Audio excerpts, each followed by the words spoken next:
Good evening and welcome to the Nevis Newscast for today, Tuesday, July 14th, 2015. I am your presenter, Bronte Swanston-Hendrickson.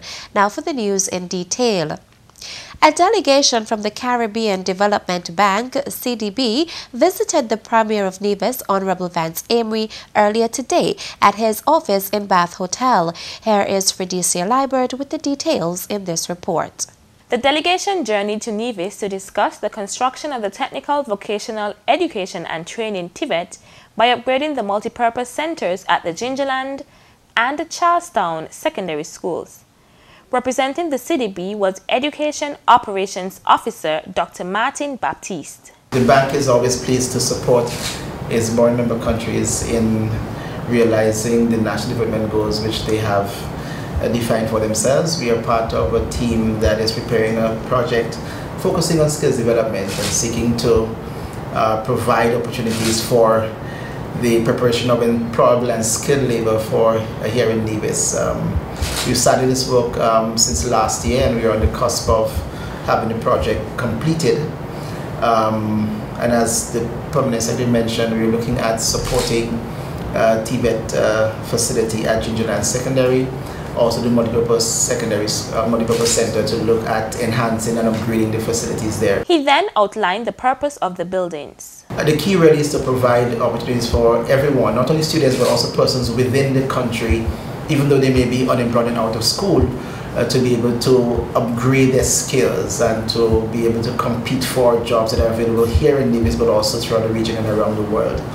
One of the things that we've agreed we would work with is to provide the capability for distance education link with the AFEC in St. Kitts, which would allow students on Nevis to be able to stay here and follow TVET programs on St. Kitts, or for that matter, students in St. Kitts to be there and follow programs that are offered here in Nevis. Premier of Nevis and Minister of Education, the Honorable Vance Amory, expressed his gratitude to the CDB for showcasing special interest in the development of our human resource. As Minister of Education, with very serious interest in the development of the human resource of Nevis and St. Kitts, I'm happy that we will have, within the next year, the 2 upgraded centers, which will provide adequate and I think modern training facilities for our children and also for those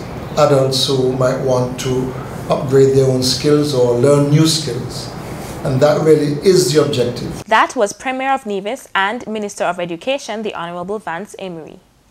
Also present this morning was Permanent Secretary in the Premier's Ministry, Wakely Daniel, and other TVET officials, and accompanying Dr. Baptiste was Civil Engineer Operations Officer M. Stephen Lawrence and Legal Counsel Alana Goodman-Smith.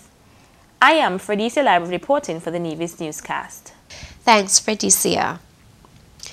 The local winners of the 2015 Children's Essay Contest put on by the Florida Caribbean Cruise Association were announced yesterday by Tourism Education Officer Vanessa Webb.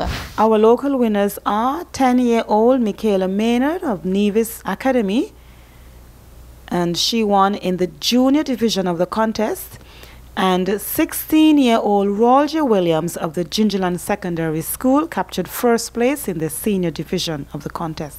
Webb, who is also the coordinator of the essay contest on behalf of the Ministry of Tourism, noted the essay topic was, "How has the cruise industry improved my country?" Students from across schools on Nevis submitted brilliantly written essays examining the benefits of our cruise tourism product to the island.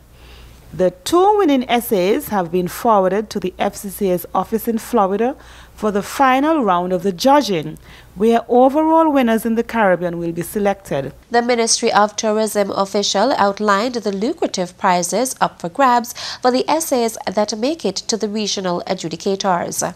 The first place winner will receive $3,000 US. The second place $1,500 US, and third place also a cash scholarship prize of $1,000 US, and each school will receive the equivalent amount. In addition, the 2 first-place winners from each category will be invited to accept their prizes at the FCCA Caribbean Cruise Conference, which will be held in Cozumel, Mexico this year from the 6th to 9th of October 2015. The local winners for the FCCA essay contest would receive $200. Ms. Webb also expressed thanks to all of the students who participated in the essay contest, as well as the Ministry and Department of Education for their assistance in the activity. The St. Kitts Teachers Union SKTU and the Nevis Teachers Union NTU is providing opportunities for teachers to expand their practices through its 2nd annual summer training workshop being facilitated by the Canadian Teachers Federation CTF. According to Professional Development Coordinator of the SKTU, Laverne Dublin Collins, the workshop aims to enhance the ability of teachers to effectively convey their knowledge to the students. The St. Kitts Teachers Union has organized a summer training institution where we would be training teachers from St. Kitts and Nevis in areas such as multiple intelligence, behavioral management, and individual education plan. We've partnered with the Canadian Teachers Federation, and we're very happy that they've sent a team for the 2nd year. This is the 2nd year of us doing this project.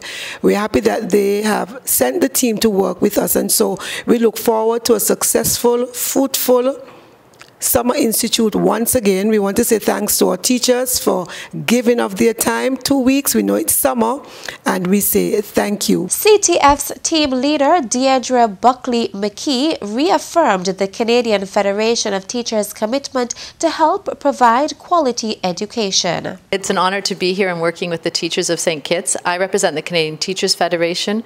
We're here with 4 teachers from across Canada. There are actually 57 Canadian teachers right now abroad, delivering in-service to teachers, collaboratively and cooperatively working on a program. So we've been working with teachers for a week now, developing a program that meets the needs of the students on the islands in the Federation of St. Kitts and Nevis. And what we'll be doing is working as we've developed the program. Now Monday, starting July 13th, we're welcoming 100 teachers to the project, and we'll be working for the 2 weeks, morning, starting at 9 and right till 3, delivering a quality program of in-service. Speaking on behalf of the Department of Education was Permanent Secretary in the Premier's Ministry, Wakely Daniel. On behalf of the Ministry of Education and Nevis Island Administration, and also on behalf of the people of Nevis, I would like to welcome the St. Kitts Teachers Union, Mrs. Collins, and of course the CTF, member from the CTF, for gracing us with their presence this morning. The Ministry of Education has always invited training for the teachers. Professional development can only enhance our teachers, and it can only bode well, not only for our teachers, but for the education system of Nevis, for the children of Nevis. And for this, we are eternally grateful. The program began yesterday, Monday, July 13th, and is expected to conclude on Friday, July 24th, 2015. Among the persons present was Assistant Secretary in the Premier's Ministry, Kevin Barrett.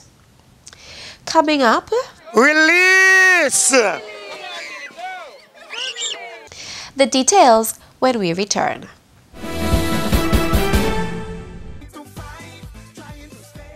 Yeah, tell me when you're ready. Give me some space, give me some space, give me some space.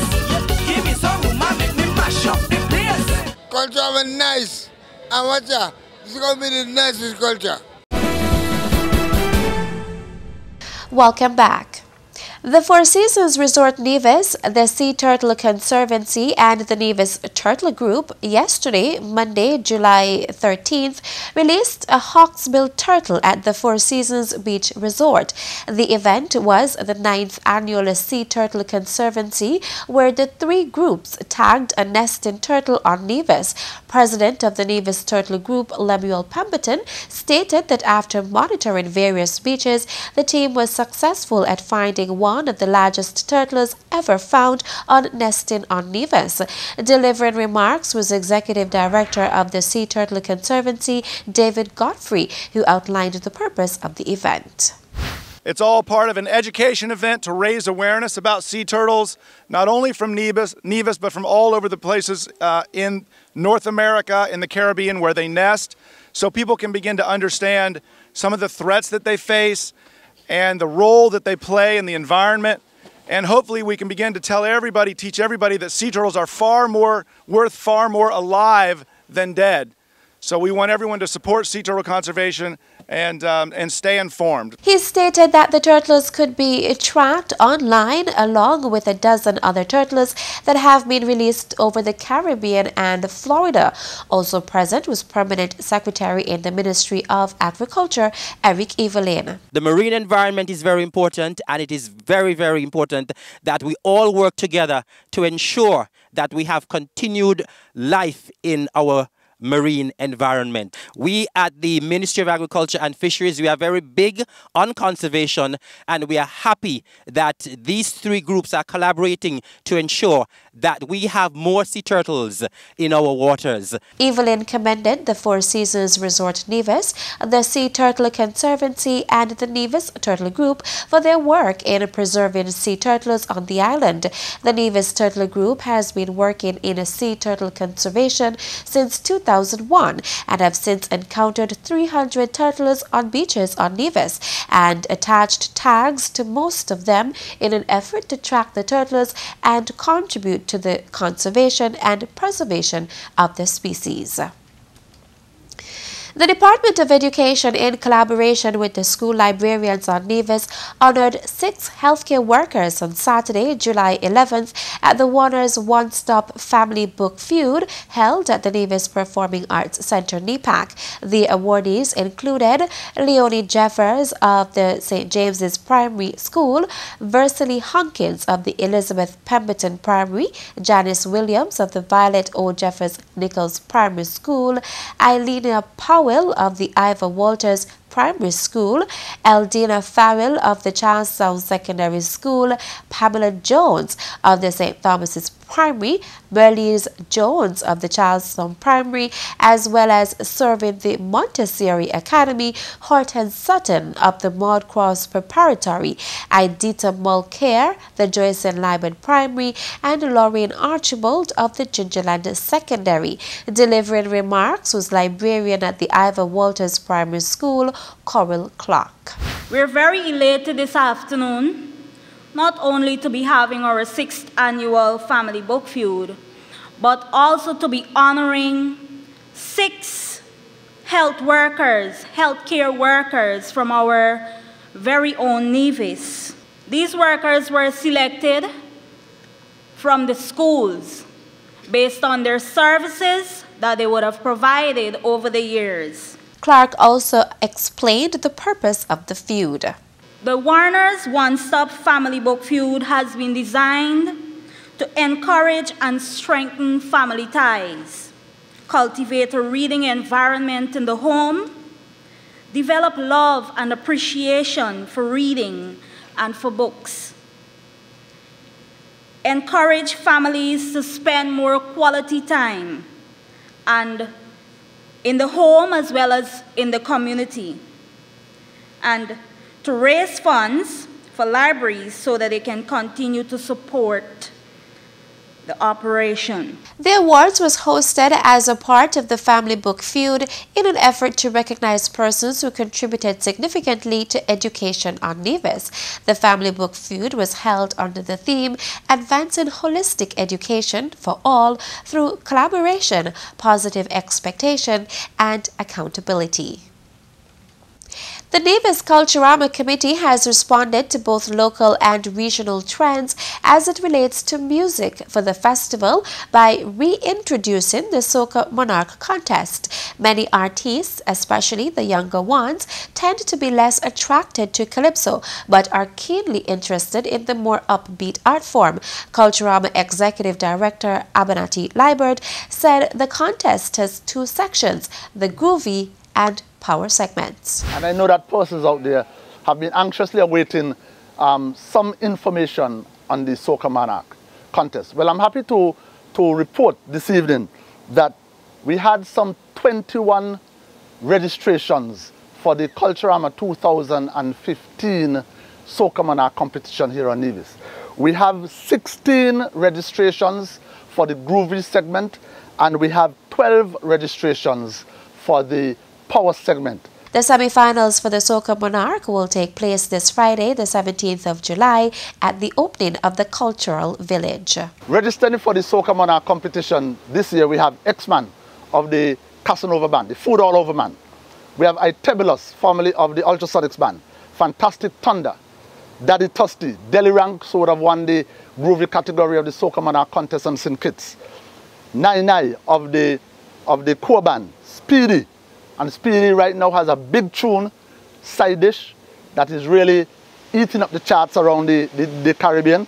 We have Sekou of the Ultimate Band. We have Mr. Energy, Rohan Claxton, who would have given us that big tune a few years ago, Code Red, when he sang with the Casanova Band. We have Woodis, DJ Woodis. Yes, DJ Woodis is a competitor this year in the Soca Monarch competition. We have Young J, Adowa, the Mighty Wingy, Hugh J, also formerly of the Ultrasonics Band. We have Jazzy Shiverton, yes, Jazz. Jazz is in the Soca Monarch competition for Culturama 2015. We have Ras Kelly of the Small Axe Band and St. Kitts, Rukas of the Grandmasters Band. We have Keja, Jazzbo, BGs, and DC. All of these persons would have entered, would have registered, that is, to participate in the 2015 Soca Monarch competition here on Nevis. The finals will feature some 8 soca artists in each category, and the backing band would be the Bacchanalist Band out of St. Kitts. That's it for tonight's edition of the Nevis Newscast. Thank you for viewing. Have a pleasant evening. Good night.